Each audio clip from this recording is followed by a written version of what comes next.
안녕하세요. 저는 비록 30대이지만 누구보다 다사다난한 인생을 살아온 사람입니다. 어렸을 때 부모님 사랑 한 번 받아보지 못하고 컸던 제가 남편을 만나고 결혼까지 실패한 사연을 들려드리고자 해요. 지금은 우연한 기회로 부모님을 두 분 다 찾았긴 했지만 썩 기분은 좋지 않네요. 좋은 부모님은 아니셨거든요.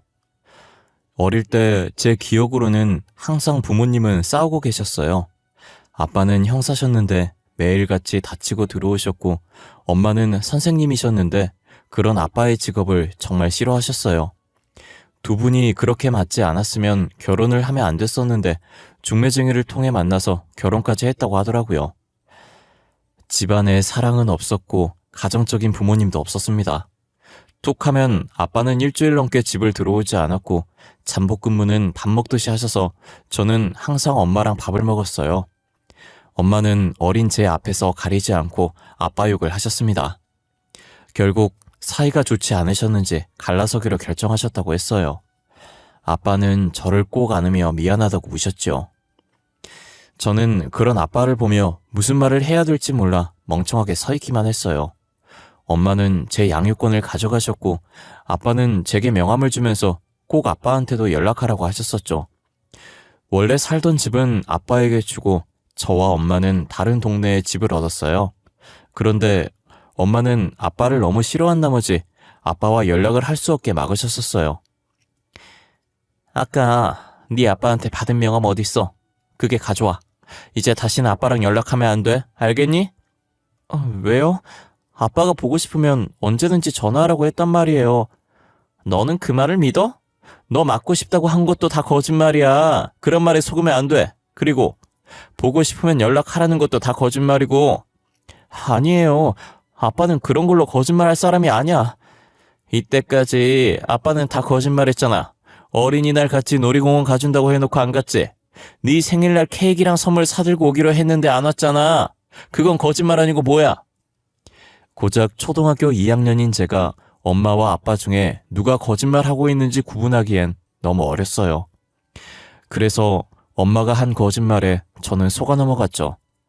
아빠가 진짜 저를 보고 싶어 했으면 학교를 찾아오든 집으로 찾아오든 할 거라고 생각했어요. 하지만 한 번도 아빠로 보이는 사람은 본 적이 없었습니다. 엄마와의 이혼 후 한 번도 보지 못한 아빠의 모습은 제 머릿속에 지워졌어요. 제일 먼저 목소리가 지워졌고, 모습이 지워졌고, 얼굴도 지워졌죠. 그래도 아빠에 대해서 지워지지 않는 것은 이름이었습니다. 엄마한테 빼앗긴 아빠의 명함에서 이름을 잊지 않기 위해서 속으로 계속 되뇌었거든요. 엄마의 직업은 초등학교 교사였지만 아이를 별로 좋아하지 않는지 저를 방치했었어요. 학교에서 자기 반 학생들에게도 그렇게 행동을 했는지 아니면 제가 아빠를 닮아서 저한테 정을 주지 않은 건지 모르겠습니다. 아마도 후자였던 것 같아요. 저는 아빠의 이목구비와 식성까지 닮았거든요. 차라리 이렇게 방치하고 학대를 할 거였다면 아빠한테서 빼앗아 오지 말던가요. 엄마, 배고파요. 밥 차려주세요. 넌 나만 보면 밥밖에 생각 안 나? 내가 너 밥 차려주는 기계야? 나이가 몇 살인데 아직도 밥을 못 차려. 죄송해요. 제가 알아서 차려 먹을게요. 앞으로 차려달란 말 안 할게요. 어디서 어른을 간보고 있는 거야? 이런 여우 같은 게. 냉장고에서 김치 꺼내서 물에다가 말아먹던가 알아서 해. 아직 중학생도 안 된 저한테 스스로 밥을 차려 먹으라고 했고 그 나이에 제가 할 수 있는 건 물에 밥 말아서 김치를 얹어 먹는 것뿐이었습니다. 김치가 없는 날이면 그냥 물에다 밥만 말아 먹어서 허기만 달래야 했었죠. 밥 먹고 설거지를 해놓지 않으면 저를 싱크대 앞에 1시간이든 2시간이든 가만히 서 있게 했습니다. 학교에서 잘못해서 담임선생님이 엄마한테 전화라도 하는 날에는 계절 상관없이 저는 잠옷만 입은 채 집 밖으로 쫓겨나거나 베란다 창문 활짝 열어두고 서 있어야 했습니다. 정신적으로든 육체적으로든 고통을 받았습니다. 그리고 엄마가 직장에서 회식을 하고 술을 마시고 오는 날엔 물리적인 힘을 사용하기도 했어요. 다른 사람들이 알지 못하는 은밀한 부위에 멍이 사라질 날이 없었죠. 제 상태가 항상 우울하고 어두우니까 친구가 생길 일은 만무하고 오히려 왕따를 당했어요. 심하게 괴롭힘 당하고 불량한 애들한테 심부름까지 당하지 않았지만 제가 지나가면 닿기라도 하면 전염병이라도 오는 것처럼 피했고 저와 눈조차 마주치지 않으려고 했었죠. 아이들과 마찬가지로 저도 그냥 혼자 있는 게 편했던 것 같아요. 혼자 있는 시간이 기니까 할 수 있는 거라곤 공부밖에 없었습니다. 그냥 혼자서 묵묵히 앞자리에 앉아서 선생님 말에 집중하고 교과서도 꼼꼼히 읽어보고 모르겠으면 교무실 가서 선생님한테 질문을 했죠. 그러면 선생님들은 제가 기특했는지 조금 오래된 문제지라도 주면서 참고하라고 지금처럼 모르는 거 있으면 물어보러 오라고 하셨어요. 덕분에 저는 중학교 성적은 상위권이고 제가 가고 싶은 기숙사 고등학교로 입학할 수 있었어요. 너 이제 기숙사 학교 들어가면 오더라도 며칠 전에 연락하고 내가 오라고 하면 와, 그전엔 올 생각도 하지 마. 엄마 왜요? 무슨 일이라도 있는 거예요? 뭘 물어? 그냥 오지 말라면 오지 마. 내가 일일이 그런 것까지 너한테 보고하면서 살아야 하니? 그런 건 아니지만 주말이나 명절엔 학교에서 밥도 안 나올 거라서 내가 기숙사비랑 용돈 다 같이 보내주잖아. 그리고 내가 평생 오지 말랬니? 그럼 이유라도 알려주시면 안 돼요? 이제 이 집에서 애인이랑 같이 살 거야. 내가 애엄마라는 걸 알긴 하지만 실제로 보는 거랑 말만 듣는 거랑 느낌이 다르잖아. 어렸을 땐 몰랐지만 어느 정도 크고 나니 엄마가 아빠랑 헤어지고 나서 다른 사람이 있는 것 같다고 생각은 했지만 기숙사 학교를 가자마자 살겠다고 할 줄은 몰랐어요. 결국 엄마도 저를 버리고 엄마의 인생을 살아가려고 하더군요. 엄마 말대로 저는 극도로 집에 가겠다는 연락을 하지 않았어요. 그래도 제가 연락이 없다면 한 번쯤은 엄마한테서 얼굴 비추라는 연락이 올 줄 알았습니다. 제 희망이었지만요. 졸업을 6개월 정도 앞두고 있을 때였어요. 3년 동안 10손가락으로 셀 수 있을 정도로 연락 없던 엄마한테서 먼저 왔어요. 몇 달 후면 너도 이제 성인이잖아. 그치? 성인이면 아르바이트도 할 수 있을 거고 너도 혼자 살아봐야지. 엄마, 저 지금까지도 혼자 살았어요. 넌 어렸을 때나 컸을 때가 말대꾸하는 건 정말 안 변한다. 여튼 이제 나는 너한테 해줄 만큼 해줬으니까 알아서 살라고. 엄마, 저 지낼 곳은 있어야 하잖아요. 집이 없으면 노숙이라도 하라고 하는 거랑 똑같은 거예요. 너 졸업에 맞춰서 보증금까지는 통장으로 보내줄게. 그 이후는 진짜 네가 알아서 해. 이게 네 엄마로서 마지막 정이야. 엄마 할 말만 하고 전화는 끊어졌어요. 이렇게 될 줄은 알았지만 졸업 후 한 번이라도 집으로 와서 얼굴 보고 얘기하자고 할 줄 알았는데 그것도 아니었네요. 제가 너무 엄마한테 크나큰 기대를 했나 봐요. 어렸을 때 그렇게 당해놓고 엄마가 무슨 좋은 추억이라도 있다고 그러는지 모르겠어요. 저는 졸업식과 동시에 엄마가 준 보증금 700만 원으로 입학할 학교 주변 동네에 원룸을 구했고 집 주변에서 아르바이트를 3군데를 동시에 하며 열심히 벌었습니다. 하루하루 힘겹게 열심히 살아가는 저를 보며 카페 사장님이 궁상 맞아 보였는지 소개팅 한번 해보라고 하셨어요. 처음엔 제가 지금 그럴 처지가 못 되니 싫다고 말했는데 사장님은 딱 한 번만 만나보라며 부탁하더라고요. 아이 수정씨, 그렇게 아등바등 살아서 뭐해. 20살 초반인데 연애도 하고 놀러도 다니고 그래야지. 아니에요. 저는 지금 생활도 바빠서 남자 만날 시간도 없어요, 사장님. 소개는 안 받을게요. 아니, 그러지 말고 한번 만나서 밥이라도 먹어봐. 혹시 또 알아? 내 덕분에 수정씨 인생 활짝 필 수도 있잖아. 정말 괜찮아요. 지금 학교 다니고 아르바이트 한다고 만날 시간도 없어서 그래요, 사장님. 진짜 좋아하는 사람 생기면 알아서 시간도 생길 거야. 내 친구라서 나이는 좀 많은데 돈도 잘 벌고 생긴 것도 나이 들어보지 않아. 정말 시간도 없고 생각도 없어요. 죄송해요. 수정씨가 만날 생각이 있다고 하면 하루 아르바이트 빼줄게. 돈은 그대로 쳐줄 거니까 걱정하지 말고. 계속 거절을 해도 사장님은 끈질기게 만나보라고 부추겼어요. 어른이 권유하는데 계속 거절하는 것도 예의가 아니라고 생각해서 딱 한 번만 만나보겠다고 했습니다. 소개팅 하는 날 만나기로 한 카페에서 책을 펼치고 공부를 하면서 남자를 기다렸습니다. 그러더니 어떤 한 남자가 다가와서 테이블 앞에 멈춰섰어요. 발에서 위로 시선을 올리니 사장님 말처럼 동안처럼 보였어요. 안녕하세요. 박수정 씨 맞으시죠? 저 오늘 만나기로 한 최동현이라고 합니다. 반갑습니다. 네, 안녕하세요. 박수정이라고 합니다. 반갑습니다. 오늘 평일이신데 직장은 안 나가셔도 되나요? 펀드 회사에서 매니저로 일하고 있는데 거의 프리랜서처럼 일하고 있어요. 오늘도 외부 미팅이 있다고 하고 나온 거예요. 수정 씨 수업 받고 바로 오는 거 아니에요? 배고프죠? 우리 밥 먹으러 가요. 간단하게 커피만 마시고 대화 조금 하다가 헤어지려고 했는데 예상치 못하게 같이 밥까지 먹게 되었어요. 그것도 아주 비싼 양식당에서요. 부담 갖지 마시고 드시고 싶은 거 드세요. 여기 오일 파스타랑 로제 파스타 잘하거든요. 양고기 스테이크도 잘하는데 양고기 드실래요? 예, 편식은 안 해서 괜찮아요. 여기 처음 와서 추천하는 거 먹을게요, 그냥. 남자는 꽤 자상하고 친절한 사람이었어요. 스테이크가 나오자 접시도 앞쪽으로 옮겨주고 저를 먼저 생각해주는 사람이었죠. 누구한테도 받아본 적 없는 친절이었습니다. 첫 만남에 차를 가지고 집까지 데려다줬고 차 탈 때도 조수석 문을 손수 열어주며 친절을 베풀더군요. 나이 차이가 많이 났던 게 마음에 걸렸지만 공주님이 된 기분에 점점 그 남자를 사랑하게 되었습니다. 저의 긍정적인 대답으로 저희 둘은 사귀게 되었습니다. 제가 아직 학생이라서 데이트 비용은 다 남자친구가 냈어요. 늘 얻어먹기만 해서 미안하다고 커피 한 잔이라도 사겠다고 했지만 자기는 남는 게 돈이라며 이 정도 써도 된다고 하더라고요.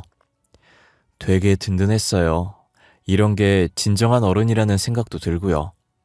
어느 날 남자친구는 제게 뜻밖의 고백을 하더군요. 수정아, 혹시 넌 나랑 결혼 생각은 없어? 너가 결혼 생각 있으면 오빠가 돈 벌어다 줄 테니까 너 하고 싶은 거 시켜줄 수 있는데. 결혼? 아직 내 나이가 이제 20대 중반이라서 생각해본 적은 없어. 그리고 우리 나이 차이가 심하니까 한 번도 생각 안 해봤어. 이렇게 평일 주말 없이 학교에 아르바이트 다니는 거 보면 안쓰러워서 그래. 너가 운전면허만 딴다면 오빠가 벤츠도 바로 사줄 수 있는데. 비싼 차 필요 없어. 초보 운전인도 괜찮아. 그리고 차 가지고 싶다고 생각한 적도 없어. 다 괜찮다고 하지 말고 진지하게 생각해봐. 오빠랑 결혼하면 비싼 차도 운전할 수 있고 너가 따로 해올 것도 없어. 지금 내가 살고 있는 아파트에 몸만 들어와서 살기만 하면 돼. 그건 그냥 오빠한테 얹혀 하는 거잖아. 내가 어떻게 받아먹기만 하고 살아. 미안해 하지 마. 내가 해주고 싶으니까 이러는 거지. 나도 너 사랑 안 했으면 이렇게까지 헌신적으로 하지도 않았어. 무슨 말인지 알지? 남자친구 말처럼 저를 그만큼 사랑하고 있으니 결혼까지 제안했다고 생각했습니다. 그 자리에서 선뜻 대답은 못했지만 며칠 뒤 만나서 결혼해도 괜찮을 것 같다고 대답했죠. 남자친구는 들뜬 마음에 저에게 최고급으로 전부 해주겠다고 하더군요. 수정아, 우리는 어른들도 없으니까 격식 차리지 말고 그냥 친한 친구들만 불러서 혼인 서약서만 읽고 간단하게 하자. 그 대신 세상에 제일 이쁜 신부로 만들어줄게. 드레스 진짜 이쁜 거 입자. 아니야, 드레스 안 입어도 돼. 그냥 심플한 걸로 입고 하자. 어차피 간단하게 시골릴 거잖아. 그리고 내가 보태는 것도 없는데. 금전적으로 미안해하지 말라고 했잖아. 오빠 능력 있는 사람이라니까. 그래도 아껴서 나쁠 거 없잖아. 나중에 큰돈 들어갈 일도 있을 수도 있고. 어이구, 나이도 어리면서 왜 이렇게 철이 들었을까? 여보, 우리 아이도 빨리 가질까? 둘이서 사는 것도 좋지만 가족이 많이 있는 게 좋잖아. 아직 아기 낳는 게 상상이 안 돼서 무서워. 내가 잘 키울 수 있을까? 오빠는 자신 있어? 모든 부모들이 자신 있어서 아기 낳는 거 아니잖아.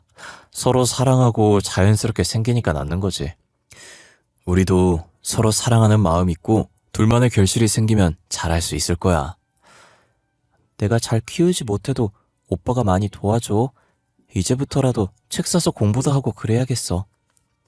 결혼과 동시에 서로 빨리 아이를 가지기로 합의했어요. 저는 자신이 없고 무섭기만 했지만 옆에 든든한 남편이 있었기에 결심할 수 있었죠. 어린 시절부터 저한테 이런 행복이 생길 거라고 생각지도 못했는데 힘들었던 어린 시절을 보상받는 듯 남편이 제게는 행운처럼 느껴졌어요. 하지만 행복은 잠시 스쳐 지나가려는 바람이었는지 금방 화목한 가정이 깨져버렸어요. 결혼한 지 5개월이 지났고 그 기간 동안 수없이 임신 시도를 했었는데 다 실패했습니다. 노력만 하면 가질 수 있을 거라 생각했는데 착각이었나 봐요. 남편도 처음엔 조급해하지 말자고 했지만 시간이 지날수록 지쳐가는 것만 같았어요. 어느 날은 남편이 집 앞으로 잠시만 나오라고 하더라고요. 나갔더니 저를 데리고 산부인과로 가더군요. 어리둥절했지만 남편을 따라 들어갔습니다. 여기 문진표 작성하시고 잠시만 기다리시면 돼요. 혹시 지금 월경 시작하신 지 며칠 되셨죠? 빈 곳에 체크 전부 다 하시고 조금만 앉아서 기다려주세요. 오빠, 산부인과까지 왜 온 거야? 나 건강검진 해주려고? 남편은 제 말에 대답하지 않고 상담실장님이 안내하는 방으로 들어가라고 했습니다. 저 혼자 들어가니 의사가 불임이 의심돼서 오셨냐며 저한테 묻더군요. 환자분 직접 예약하신 난임검사를 시작할게요. 지금 환자분 월경 3일차라 호르몬 검사하셔야 되거든요. 오른쪽 체열실 가서 피 뽑으시고 가면 됩니다. 다음날 며칠에 내원하시겠어요? 일주일 뒤에 예약을 하고 다시 찾아간 병원에서 초음파를 찍겠다고 하더군요. 결국 한 달에 걸쳐 병원을 들락날락거리면서 검사를 끝냈는데 제가 불임이 맞다고 하더군요. 간혹 환자분처럼 젊은 나이에도 불임은 환자들이 있거든요. 이런 결과를 알려드려서 죄송합니다. 나팔관에 선천적 이상이 발견되어서요. 시험관을 준비하셔야 될 것 같습니다. 결과를 듣고 저는 당황스럽고 놀랄 수밖에 없었습니다. 아직 30대도 되지 않았는데 불임이라뇨. 결과가 잘못된 거라고 생각하고 싶었어요. 하지만 5개월간 노력했는데 성공하지 못했으니 불임일 수도 있지 않을까 했는데 남편이 아니라 제가 불임이라니 믿고 싶지 않았어요. 남편은 의사의 말에 큰 충격을 먹었는지 집 가는 내내 제게 말 한마디 걸지 않았어요. 그리고 집안에 저를 내려주고 아무 말도 하지 않고 가버렸습니다. 그날 저녁 남편은 집에 들어오지 않았고 다음날 저녁이 돼서야 들어오더군요. 오빠 전화 온 거 못 봤어? 일이 있어서 못 들어오는 거면 메시지라도 보내주지 그랬어. 걱정했잖아. 남자가 사회생활 하다 보면 조금 늦을 수도 있고 못 들어올 수도 있는 거잖아. 일일이 보고라도 하라는 거야 지금? 그런 게 아니라 연락이 없으니까 걱정돼서 그런 거잖아. 부부로서 걱정할 수도 있는 거고. 나 어제 밤새 일 때문에 시달려서 지금 너무 피곤하거든. 더 피곤하게 만들지 말고 연락 없으면 무슨 일 있구나 하고 그냥 넘어가. 오빠 피곤한 건 알겠는데 나도 오빠 걱정 때문에 잠 못 잤단 말이야. 다음부턴 짧게라도 못 들어온다고 메시지라도 보내줘. 내가 네 잠 못 잔 것까지 투정받아줘야 하냐? 새벽까지 안 들어오면 알아서 자면 되잖아. 회사 일 하면서 네 잠까지 어떻게 신경 써줘야 하는데. 됐고 나 오늘도 못 들어온다. 난임 판정을 받고 난 후로 다정했던 남편은 180도 다른 사람이 되었어요. 임신 못하는 제가 마치 쓸모없는 사람이 된 것 같은 기분이었죠. 방에 들어가서 남편이 벗어놓고 간 셔츠를 세탁하려고 들었는데 낯선 향기가 났어요. 여자 향수 냄새더라고요. 저는 한 번도 뿌린 적 없는 진한 향수 냄새였고 뭔가 익숙한 듯 낯선 향기였어요. 그날 밤에도 남편 말대로 들어오지 않았어요. 불안한 마음에 무작정 남편이 일하는 건물로 찾아갔지만 남편이 일하는 회사가 어떤 회사인지도 몰랐던 저는 마냥 남편이 나오기를 기다릴 수밖에 없었죠. 한없이 회사 벤치에서 기다리고 있는데 지하 주차장에서 남편 차가 나오는 거예요. 도로에 정차되어 있는 택시를 타고 기사님한테 남편 차를 뒤쫓아 달라고 했어요. 남편을 미행한 지 15분쯤 되었을 때 익숙한 동네가 보이더군요. 이 동네에서 어린 시절 엄마랑 같이 살던 동네였는데 그리고 남편은 큰 아파트로 들어가 버렸죠. 몰래 남편 뒤를 따라가며 계단 밑에 숨어서 봤는데 옛날 제가 살던 집 앞에서 멈추더군요. 대체 이게 무슨 상황인지 아무리 생각해도 이해가 가지 않았습니다. 비밀번호는 또 어떻게 알고 있는지, 왜 이 집을 남편이 찾아온 건지. 정신이 없어진 저는 무의식적으로 남편 따라 그 집에 들어가고 말았어요. 오빠, 이게 어떻게 된 일이야? 왜 여기 있는 건데? 자기야, 왔어? 안 들어오고 문 앞에서 뭐해? 야, 박수정, 여긴 어떻게 알고 온 거야? 설마 나 의심돼서 미행한 거냐? 박수정? 내 딸 박수정? 아니, 자기야, 자기가 어떻게 내 딸을 알아? 야, 박수정, 너 뭐야? 내가 평생 얼굴 보지 말자고 말했는데 감히 내 집을 들어와? 오빠, 무슨 말이라도 해봐.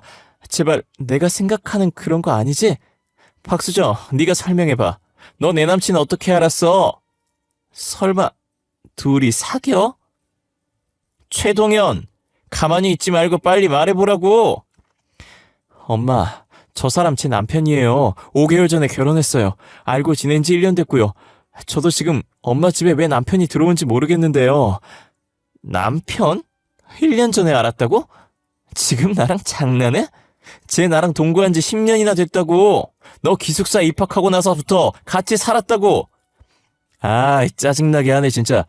야, 박수정, 이게 뭐하는 짓인데 소름 돋게 미행이나 하네? 이제 내 사생활까지 넘보겠다 이거냐? 빨리 집에 가라고. 가긴 어딜 가. 너 설마 내 남친 꼬셔냈니?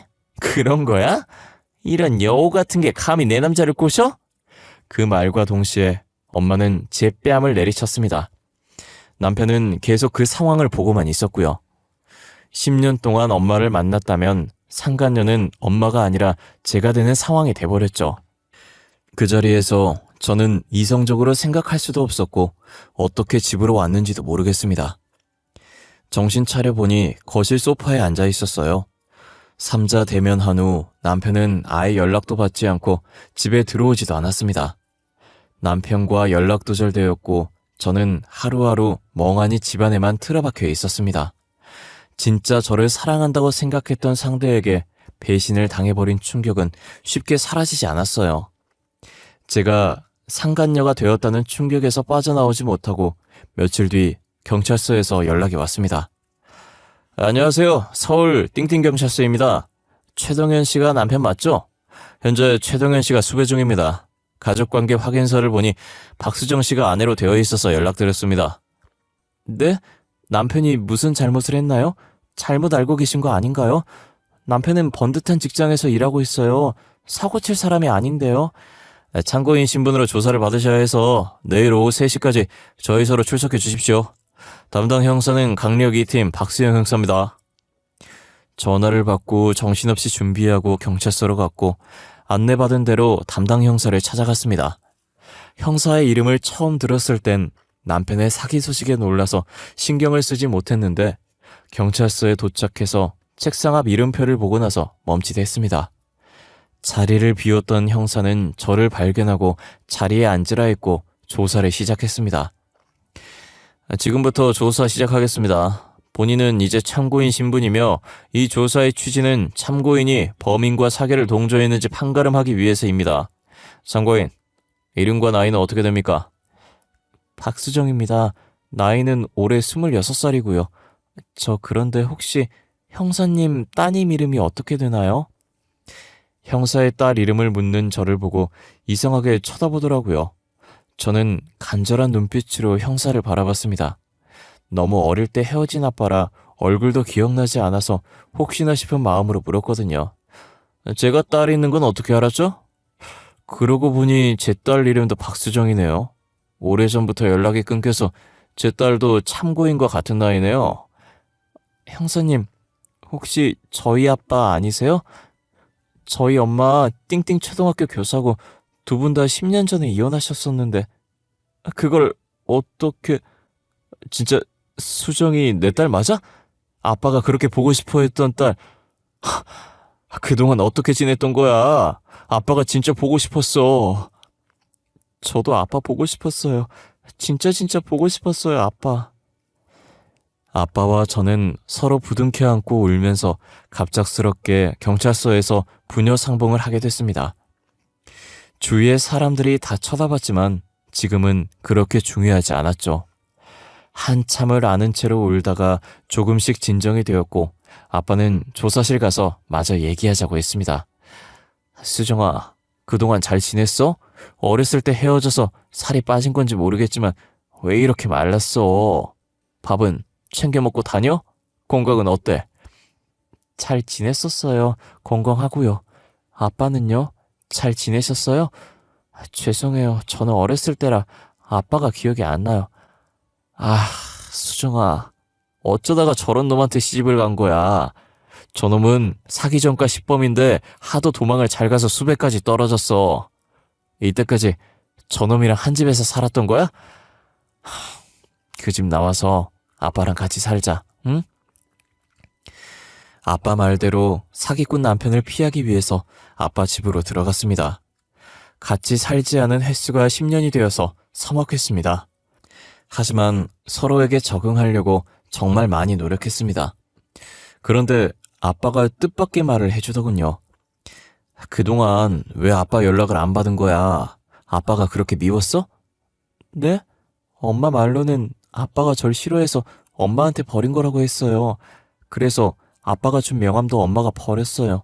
보고 싶으면 연락하라는 것도 거짓말이라고. 그런 걸 거짓말하는 부모가 어딨어? 엄마랑 이혼하고 나서 너한테 연락이라도 올까봐 명함에 있는 번호 그대로 쓰고 있었어. 아빠는 늘 거짓말만 하는 사람이라고 했었어요. 오히려 아빠가 절 버렸다고 해서.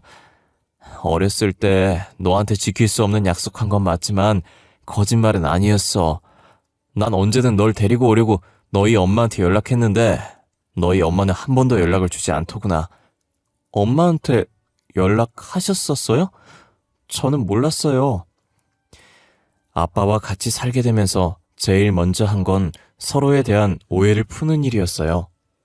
엄마는 10년이 넘도록 중간에서 거짓말을 해오셨어요. 아빠가 날 버렸다는 식으로 말이에요. 하지만 아빠는 제 연락을 기다리며 번호도 10년째 바꾸지 않으셨더라고요. 그렇게 아빠와 같이 산 지 지금은 2년이 다 되어가네요. 여러분께 제 사연을 제보해야겠다고 마음먹은 이유도 최근 있었던 일 때문인데요. 처음 보는 번호로 연락이 와서 받았는데 엄마였어요. 그때 전 남편 옆에서 뺨을 맞은 이유로 엄마와 첫 통화였어요. 그런데 엄마가 전화를 건 이유를 듣고 평생 죽을 때까지 엄마를 저주하고 싶었습니다. 수정이니? 엄마야. 지금 어디서 어떻게 지내고 있어?